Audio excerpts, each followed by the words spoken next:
Bonjour à toutes et à tous et bienvenue sur Mosaïque. Il n'y a pas que les élus qui réfléchissent à l'avenir du secteur, il y a aussi le conseil de développement du pays Sarreguemines Beach qui est force de proposition pour élaborer de nouveaux projets grâce entre autres à ses 27 membres issus de la société civile. Et depuis le 20 septembre, ce conseil a un nouveau président. Il est avec nous aujourd'hui. Fernand Kanzler, bonjour. Bonjour. Également avec nous Vanina Chauvet, bonjour. Bonjour. Alors vous êtes la directrice du SMAS, donc le syndicat mixte de l'arrondissement de Sarreguemines. Donc c'est un organisme qui accompagne pour la logistique et l'administratif le conseil de développement. C'est bien ça. Exactement. Très bien. Bonjour à vous également. Merci.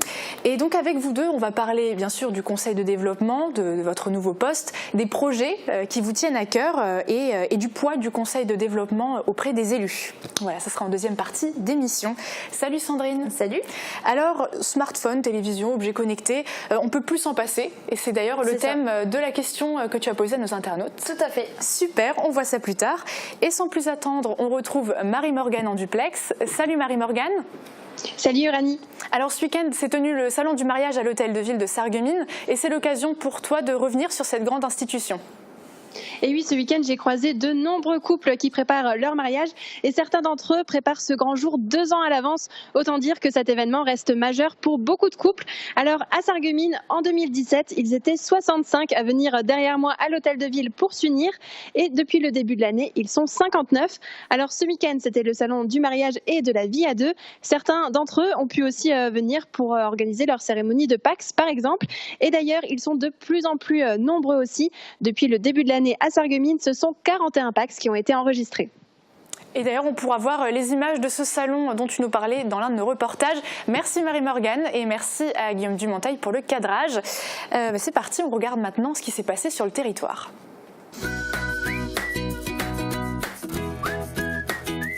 Shopping hyper fun, c'est chez Best, votre centre commercial à Faredersviller.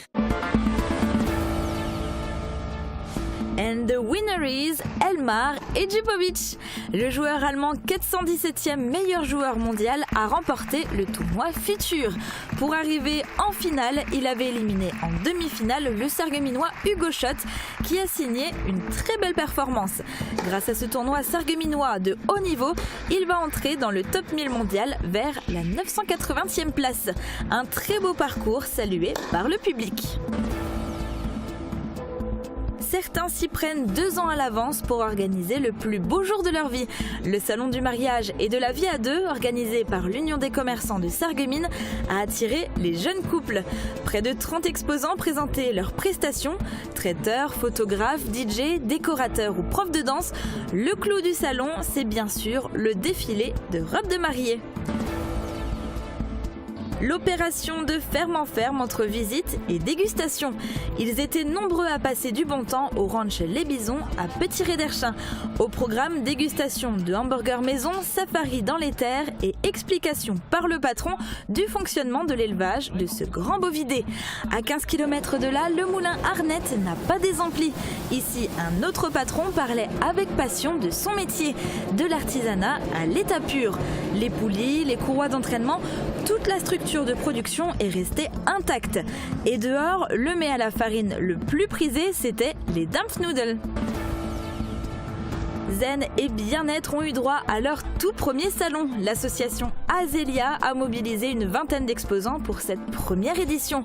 Le public a pu tester la relaxation, les massages, la réflexologie plantaire ou encore la luminothérapie. Huiles essentielles, pierres, bijoux et produits cosmétiques étaient aussi proposés à la vente.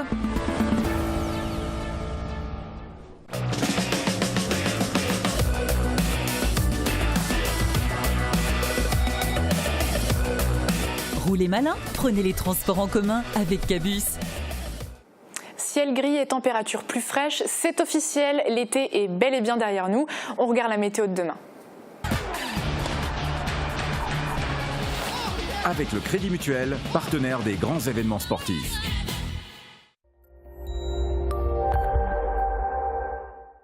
On débutera la matinée de demain sous une masse nuageuse qui devient plus épaisse l'après-midi avec quelques faibles pluies pressenties pour la fin de journée et première partie de nuit suivante.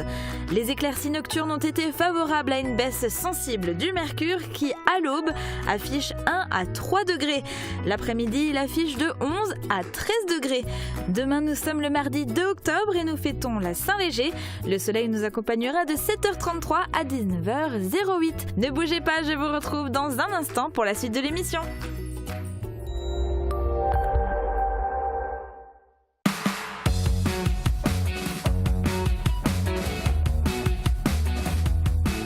Agi Fermeture, le spécialiste de vos fenêtres, portes de garage, portes d'entrée et de vos portes intérieures. Agi Fermeture, une équipe au service de vos projets.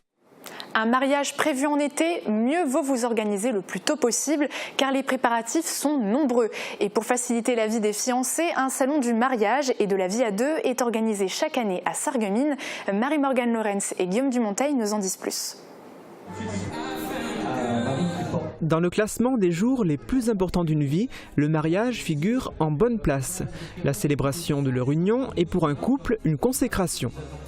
Mais avant de passer devant le maire et d'être mitraillés de riz et de photographies, les fiancés doivent mobiliser leurs énergies et tout planifier. Certains s'y préparent longtemps à l'avance, comme ces deux tourtereaux qui vont se marier le 17 octobre 2020. Mais pourquoi ce délai de 2 ans avant le jour J? Pour avoir le moins de stress possible. Comme ça, tout ce qui est important, c'est déjà fait et déjà réservé. Ont-ils déjà planifié une partie de l'organisation de leur mariage? La réponse est oui. La salle déjà, le DJ. À l'occasion du salon du mariage et de la vie à deux organisé par UCS, l'Union des commerçants de Sarreguemines, nous avons également interrogé un autre couple qui doit se marier le 7 septembre 2019. Ils ont également avancé sur la préparation de leur mariage. Il nous reste à trouver le décorateur, le photographe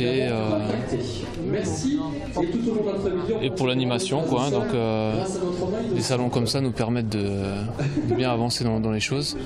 Et on s'est rendu compte qu'il fallait bien s'y prendre au moins un an et demi à l'avance pour trouver des personnes disponibles, quoi. Donc il faut bien s'y prendre en avance.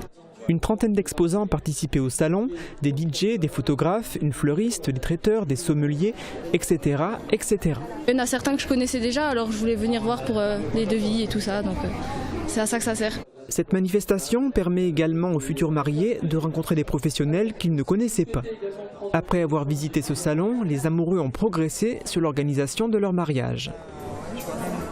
Comme chaque lundi, on vous propose de vivre ou de revivre les différentes manifestations du week-end.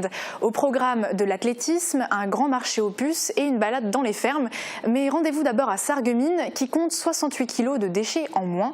Vous allez tout de suite comprendre pourquoi dans le VSD. Une glacière sur les berges de la Sarre. C'était l'une des découvertes des élèves de l'institution Sainte-Chrétienne de Sarreguemines lors de leur opération Nettoyons la nature.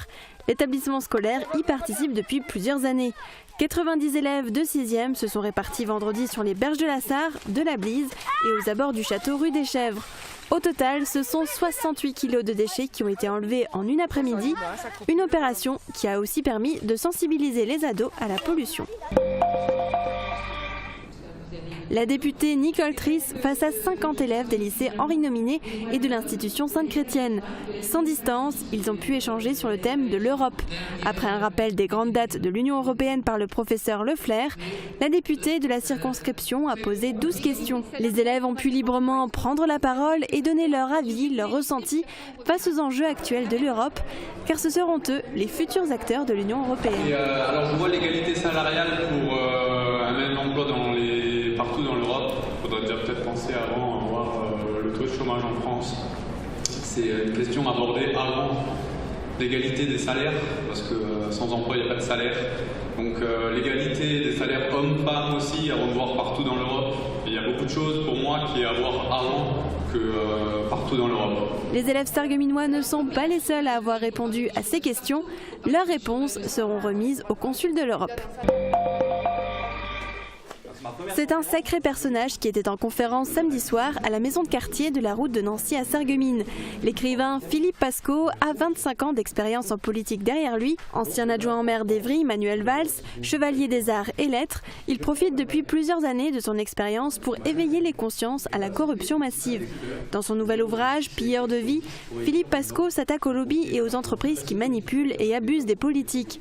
Samedi soir, il a évoqué plusieurs thèmes en conférence, l'abstention au différentes élections, les allocations chômage des élus ou encore la CSG. Les Francas ont investi l'esplanade du casino. Samedi après-midi, l'équipe départementale qui gère le périscolaire de Sarreguemines a organisé sa manifestation Anime ton quartier. Une vingtaine de bénévoles étaient présentes pour proposer une multitude d'activités aux enfants du périscolaire, jeux en bois, peinture ou encore tir à l'arc. Cet événement était aussi l'occasion pour les familles de se renseigner sur les missions des Francas pour, pourquoi pas, inscrire leurs enfants aux différentes activités qu'ils proposent à Sarreguemines.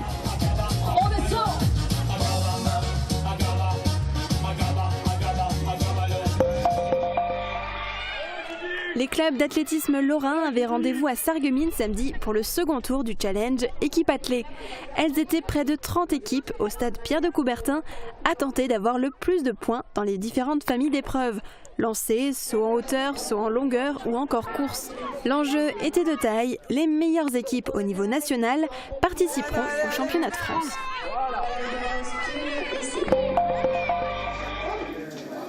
Une brioche géante. C'est la première de l'opération Brioche de l'Amitié qui démarre ce lundi 1er octobre.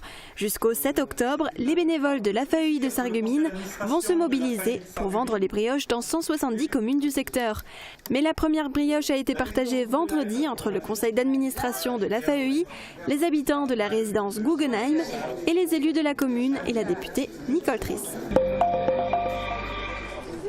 Plus de 500 exposants pour le marché aux puces de la Croix-Rouge. C'est un rendez-vous attendu chaque année depuis 15 ans par les brocanteurs dans les allées de la zone commerciale de Neunkirch. L'argent récolté par l'unité locale de la Croix-Rouge de Sarreguemines permettra de remettre des bons alimentaires ou de fournir des aides personnalisées aux bénéficiaires. Bénéficiaires qui sont d'ailleurs de plus en plus nombreux à Sarreguemines. Ce sont environ 600 familles qui ont été aidées cette année. Les passants pouvaient ensuite suivre l'odeur d'huiles essentielles qui émanait de la maison de quartier Neunkirch. Ce week-end, l'association Azélia a organisé le tout premier salon du zen et du bien-être. Dans la salle, une vingtaine d'exposants a présenté ses produits, des pierres, des bijoux, des produits cosmétiques. Sur la scène, le public a pu essayer différents moyens de relaxation, les massages, la réflexologie plantaire ou encore la luminothérapie, encore peu connue. Un casque et des lunettes qui diffusent des lumières colorées en fonction du programme choisi.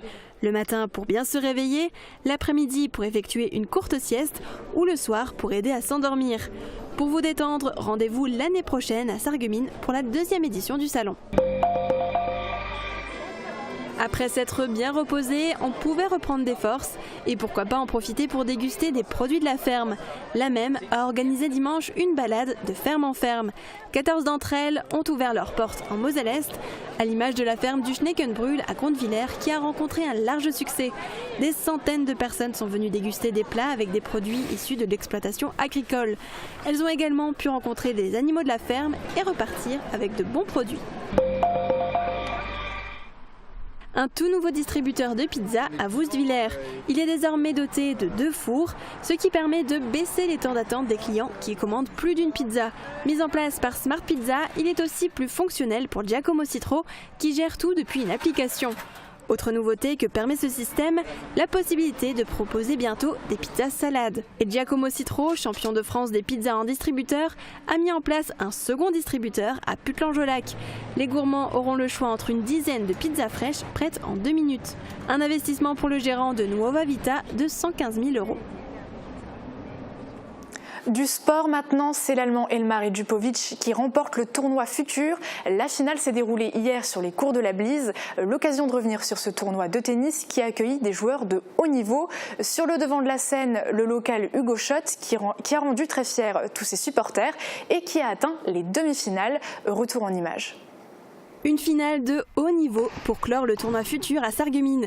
Au terme d'1h30 de suspense, c'est finalement l'Allemand Elmar Ejdupovic qui a remporté le tournoi face au Français Albano Olivetti 6-4,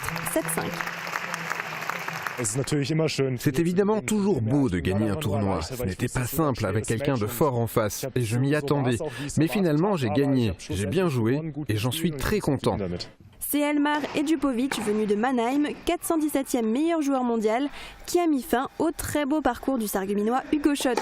Il s'est hissé jusqu'en demi-finale. Moi j'ai plutôt fait un bon match, donc il n'y a pas de gros regrets, mais on peut toujours faire mieux. On est toujours déçu de s'arrêter dans un tournoi en plus chez soi à la maison. J'aurais bien aimé jouer une finale chez moi, mais voilà, il faut quand même retenir du positif. Il y avait de très bonnes choses au niveau de mon niveau de jeu et de mon résultat, donc pas tant de regrets que ça, non. Aujourd'hui, Hugo Schott est 1107e au classement mondial et 95e au classement français. Grâce à ce tournoi, il va entrer dans le top 1000 mondial. C'est aussi mon meilleur résultat depuis toute ma jeune carrière. Donc c'est plutôt une très bonne chose. En plus ici à la maison, c'est encore mieux de faire ce meilleur résultat ici chez moi. Et donc c'est que du positif. C'est vrai qu'il a fait un super parcours. Perdant contre le vainqueur, donc contre un grand joueur. Elmar va rentrer dans les 400 meilleurs joueurs du monde dans 15 jours. Donc non, c'est très content du parcours d'Hugo. A noter également la participation de 2 autres Sarregueminois, Baptiste Klein et Quentin Marchal. Et pour le directeur du tournoi, cet événement qui a démarré le 22 septembre était un succès. C'est vrai que le fait que notre local Hugo Schott traverse le tableau, ça aide évidemment sur la fréquentation. Malgré tout, même l'après-midi, quand il y avait peut-être un petit peu moins de matchs locaux, il y avait quand même un public bien présent. Non, le tournoi s'est excellemment passé, les animations ont été bien suivies. Non, c'était très content, fatigué, mais très content. Ouais. Nicolas Schwartz espère pouvoir désormais organiser ce tournoi annuellement. Les joueurs de haut niveau vous donneront bientôt à nouveau rendez-vous sur les cours de la Blise. Juste après la pub, nos 2 invités nous parleront projet et avenir au sein du conseil de développement de Sarreguemines Beach. Et on n'arrête pas le progrès. Après la 4K, place à la 8K. Des nouvelles technologies sont à l'ordre du jour avec Sandrine. À tout de suite.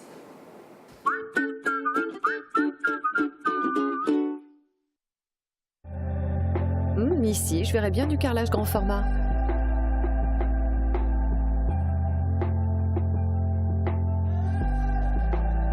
Cette terrasse sera parfaite une fois aménagée.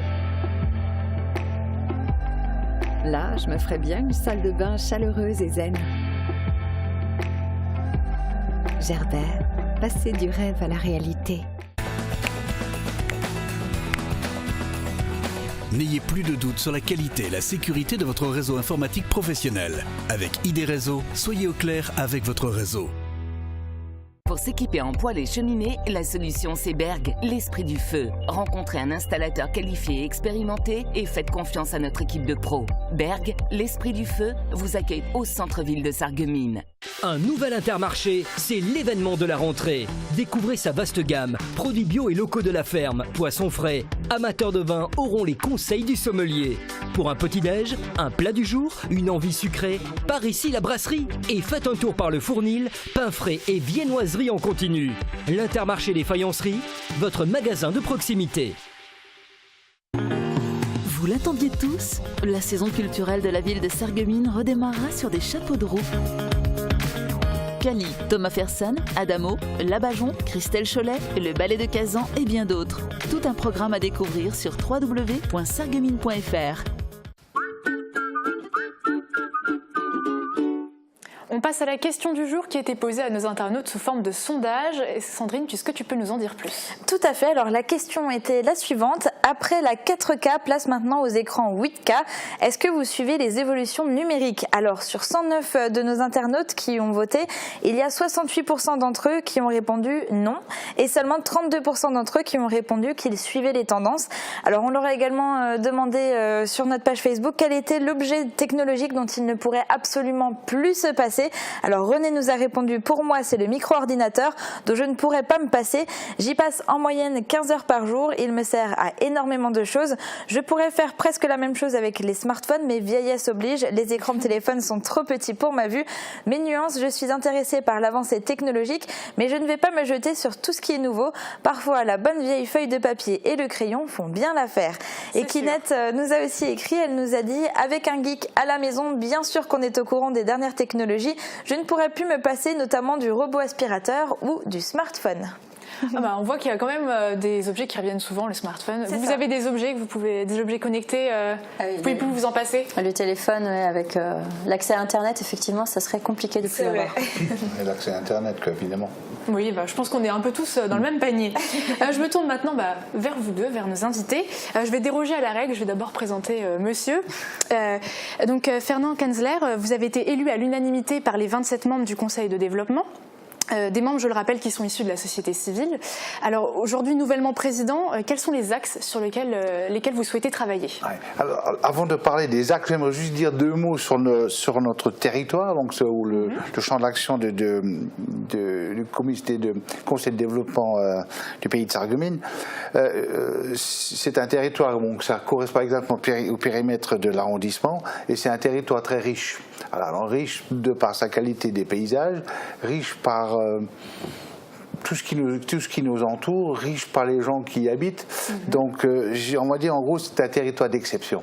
Et dans ce territoire d'exception, on a mis le doigt sur un certain nombre de choses et qui, par les différentes réunions de travail qu'on a eues au sein du CDD, du Conseil de développement, on a donc mis le doigt sur un certain nombre d'axes prioritaires, on va dire comme ça, ou de réflexion sur lesquels nous aimerions dans un premier temps mettre l'accent. Donc là-dedans, on fonctionne d'une manière un peu, je dirais, particulière ou je dirais très démocratique. C'est-à-dire qu'on a un président qui ne veut pas être un leader, donc doit être un président qui doit être consensuel et qui va essayer de faire fonctionner ce conseil de développement qui se répartit donc en certain nombre d'ateliers.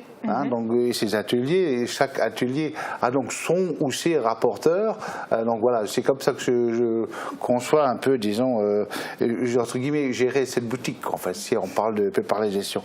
Donc en fait, on va parler un peu maintenant des axes, lesquels sont prioritaires. Je demanderai peut-être à Valine après de préciser les choses. Donc on a un sur le bilinguisme, donc qui pour nous fait partie de cette richesse de territoire. Il faudra peut-être la conserver et la promouvoir, en fait, ce bilinguisme. L'apprentissage, on se rend compte que l'apprentissage, il n'y a pas que les universités, mais on peut aller à des crans aussi en deçà, en fait. On a une grosse préoccupation qui est apparue lorsqu'on a réfléchi sur le devenir de le contenu qu'on allait donner à ce CDD, donc les centres-villes de demain, mais on ne parle pas que du centre-ville de Sarreguemines, c'est les bourgs-centres et voir des villages. Là où il y a une activité, de voir quelle orientation on pourrait donner là-dedans. Il y a un autre point fort, c'est-à-dire on est en train de travailler sur un atelier qui s'appelle la distinction du territoire. C'est-à-dire ? Alors on aimerait mettre vraiment ce territoire en avant. Alors je ne peux pas révéler l'ensemble le fond de la chose, mais ce sera l'occasion peut-être d'un autre plateau, puisque disons aujourd'hui le Conseil de développement ne s'est pas rapproché des élus pour faire part des travaux qui sont en cours. Donc on demandera aux élus de valider nos projets, nos réflexions. Et là, ce serait peut-être un peu prématuré.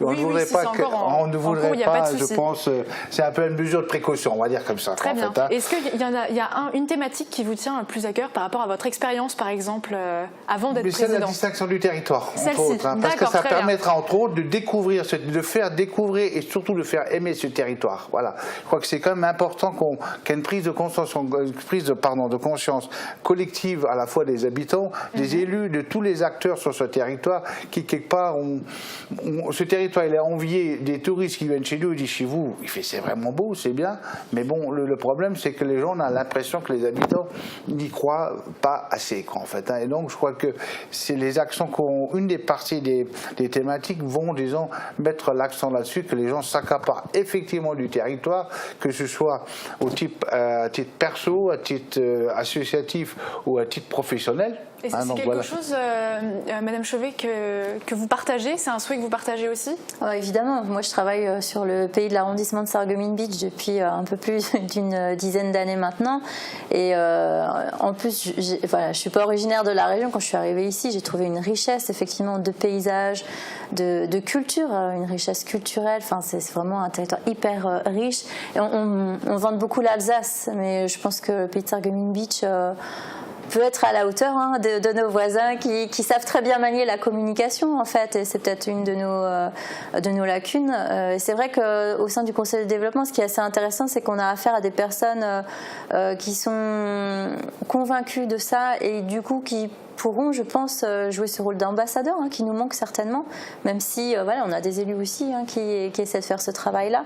Mais j'espère que le Conseil de développement va pouvoir apporter un plus par rapport à la valorisation. C'était une question que je voulais vous poser. Le Conseil de développement, il n'a pas de pouvoir décisionnaire. En fait, finalement, vous êtes force de proposition auprès des élus. Mais alors, est-ce que vous pouvez nous expliquer un peu plus à quoi ça sert le Conseil de développement? Alors, le Conseil de développement, déjà, c'est une volonté du législateur de pouvoir impliquer davantage les gens de la société civile, donc des non-élus politiques, dans les décisions, ou du moins dans les réflexions qui ont cours sur les territoires. Et c'est vrai que sur le secteur Sarreguemines Beach, au niveau des 2 communautés de communes, il y a eu une volonté d'avoir un seul Conseil de développement, donc une instance, vous l'avez souligné tout à l'heure, de 29 personnes, une petite trentaine de personnes, qui sont encore pour les 2 tiers, on a regardé tout à l'heure, encore actifs, donc vraiment très impliqués sur le territoire, dans des domaines très diversifiés, puisqu'on a des personnes... Une diversité aussi dans les propositions et une richesse. Voilà, et une richesse dans les échanges qui est absolument exceptionnelle, et avec des personnes qui ont aussi un recul par rapport au territoire, par rapport à la façon d'en parler, à la façon de le vivre. C'est vrai qu'on parle aussi beaucoup de bilinguisme dans ce Conseil de développement. Alors c'est un petit peu, je dirais, dans notre secteur, ça paraît naturel, et en même temps, on se rend compte que voilà, il y a encore beaucoup de choses à faire. Et le Conseil de développement, là-dessus, je pense que souhaite vraiment se prendre en main pour apporter des propositions, aux élus pour aller encore plus loin, notamment dans ce domaine-là. Mais est-ce que vous avez, en quelques mots, des projets déjà aboutis, des choses à nous montrer, comme quoi le Conseil de développement a déjà proposé des choses concrètes? Alors aujourd'hui, comme le disait Monsieur Kanzler, on est encore au début. Le Conseil de développement a posé des champs d'action sur lesquels ils souhaitent aller. Ils sont en train de préciser ces concepts-là pour les porter à la connaissance des élus et négocier avec eux probablement des budgets notamment. Mais c'est vrai que si on revient sur l'atelier, peut-être l'un des plus concrets, distinction du territoire, l'idée c'est d'aller peut-être proposer un produit touristique, et avant d'arriver au produit touristique, de partir sur la concrétisation d'un événement, en fait, d'un événementiel. Donc à voir après comment ça se développe. Sur le champ du bilinguisme, là aussi le Conseil de développement souhaite s'impliquer de manière très concrète, en fait, sur ces domaines-là, en allant proposer, en tout cas c'est les premières pistes qui ont été développées, des outils, des kits, en fait, auprès du jeune public, donc via les écoles ou via le périscolaire. Pédagogiques. Par exemple, voilà, on est dans cet esprit-là. Donc on est sur des opérations là assez concrètes. Après, on est sur des champs de réflexion un petit peu plus prospectifs, si on parle des centres-villes, où là, pour le moment, en fait, ils ont souhaité partager avec un universitaire spécialiste de l'évolution des villes et des centres-villes la vision de demain, en fait, sur ces questions-là. Donc on a plusieurs strates de réflexion. Là, on est vraiment en train de préciser ces concepts-là, et la deuxième étape, c'est d'aller voir les élus, je pense. Et justement, est-ce que c'est des propositions qui émanent forcément du Conseil de développement, ou les élus peuvent venir aussi vers vous pour vous demander votre avis sur des projets? Je dirais oui. Pourquoi pas? De toute façon, le Conseil de développement, l'une des raisons d'être, c'est donc d'être une interface entre la société civile et les élus. Donc, c'est-à-dire que cette interface, c'est un ascenseur, s'il monte, il descend. D'accord. Je suis un peu imagé, quoi, en fait, donc quelque part que ça fonctionne dans les 2 sens. Si les gens ne s'accaparent pas, disons, des projets ou des actions qu'on veut mener, on aura mal travaillé, quoi, en fait. Et si les élus l'acceptent, disons, ne se l'approprient pas non plus, disons, et le portent avec nous, enfin, il y a toutes les formules possibles, imaginables, sont possibles après, quoi, en fait. Soit que c'est les élus, les communautés de communes, entre autres, qui se le prennent à leur compte, ou les communes, en fait, c'est prévu comme ça. Et, disons, les intercommunalités peuvent aussi, disons, demander au Conseil de développement de porter certaines actions, quoi, en fait. Voilà. Mais ce sera forcément un échange et une volonté, disons, réciproque, quoi, en fait. Nous, on est là en tant que force de proposition, mais bon, après, le décideur, on ne se met pas à la place du décideur. Les décideurs restons les élus, quoi, en fait. Et pour le moment, vous avez l'impression que les voix de tous ces membres sont entendues par les élus? Pour l'instant, pour le moment, on est encore sur un mode de fonctionnement qui s'engage. Donc, c'est vrai que M. Kanzler a été élu assez récemment. Je pense qu'on avait besoin aussi d'un pilote pour pouvoir aller rencontrer les élus. Donc, ça va se faire maintenant. Les élus sont en attente de propositions. Ils sont aussi à l'écoute, je pense, de ce que pourront apporter les membres du Conseil de développement dans leurs réflexions. Je pense par exemple aux démarches de plan climat qui s'engagent autant à Beach qu'à Sarreguemines. Donc là, le Conseil de développement sera partie prenante sur l'évolution, sur la réalisation de ces procédures-là. Vous l'avez rappelé, il y a les 2 intercommunalités qui sont membres, donc la CASC et la communauté de communes du Pays de Beach. Est-ce qu'il y a une entité qui est plus intéressée que l'autre par votre démarche ? Je vais répondre que non, tout simplement, parce que la loi obligeait, disons, chaque interco à mettre en place un CDD. Elles ont décidé toutes les 2 de fusionner. Donc on va dire que c'est commun. Donc à ce moment-là, je ne vois pas s'il y a une préférence ou une priorité, disons, là-dedans, ou de mettre l'accent plus sur un accent que l'autre. Moi, je crois que là, c'est ouvert à tous. Et le territoire n'est pas si grand que ça, on va dire comme ça. Je crois qu'il y a de la place à la fois pour tout le monde, pour toutes les idées. Et donc, les maîtres mots qui nous animent aussi dans ce CDD, Conseil de développement, pardon, c'est la transversalité. Donc, ce qui est vrai, ou l'échange ville-campagne, il y a tous ces mots-là qu'on peut reconjuguer aujourd'hui, en fait, dans façon de le faire. Donc moi je ne vois pas où il y aurait, disons, un poids plus lourd ici qu'ailleurs, en fait. Donc il y a une cohérence, il y a un juste milieu. Voilà. Et si vous voulez rajouter quelques mots, par exemple, sur l'esprit du Conseil de développement. Je pense que l'esprit, c'est le respect, c'est l'écoute et la transversalité, puisqu'on a un champ de compétences, enfin plusieurs champs de compétences qui sont très intéressants, qui peuvent vraiment apporter en termes de richesse, de réflexion aux élus. Je veux dire un point important, pardon Vanina, un point important, c'est que nous, membres du Conseil de développement, nous sommes bénévoles. Je crois que c'est important de le dire quand même. On n'est pas lié par quelque chose. On est lié par la volonté des gens de s'engager, par la foi qu'on a dans ce territoire. Et voilà. Et je crois que c'est le fondement même aussi du bénévolat. En fait, on le fait pas on le fait parce qu'on a envie, parce qu'on ressent qu'on peut apporter notre expérience, notre recul, notre vécu, donc sur des thématiques aussi pointues que celles-là, qui paraissent peut-être petites, mais elles sont très pointues à l'autre bout. Lorsqu'on aura l'occasion de les présenter aux élus, on pourra déjà avoir un rendu un peu plus poussé, en fait. Mais nous aussi, on a hâte d'avoir un petit peu plus de détails jusqu'à ce que ça arrive. On vous souhaite bon courage. Merci beaucoup, en tout cas, d'avoir été avec nous sur ce plateau, parce que c'est déjà la fin de notre émission. Sandrine, merci à toi aussi. On te retrouve très vite, avec le sourire toujours. Et merci à vous de nous avoir regardés. Passez une belle journée. À bientôt.